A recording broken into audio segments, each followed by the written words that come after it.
Hello everyone. আজকে সকাল সকাল স্নান হয়ে গেছে আর চারিদিকে আমি জয় শ্রীরাম গানের আওয়াজ পাচ্ছিলাম। আর তারপরে হঠাৎ করে মনে পড়লো আজকে তো 22শে জানুয়ারি।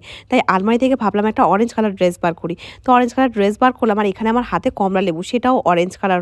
এবারে আমি একটু ছাদে গেলাম ঘুরতে ঘুরতে, ওমা দেখি জবা গাছে 4-4টে জবা ফুটেছে অরেঞ্জ কালারের।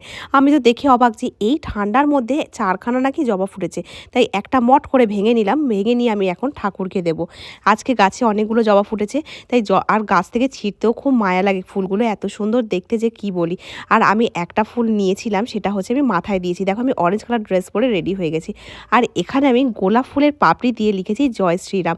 কেমন হয়েছে তোমরা কিন্তু কমেন্টে জানিও।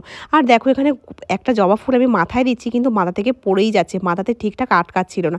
ও ফুল যা যেখানে ইচ্ছা যাক বাবা, দেখার দরকার নেই। জয় শ্রীরাম আমি কেমন গোলাপ ফুল দিয়ে লিখলাম সেটা কিন্তু তোমরা কমেন্টে জানিও।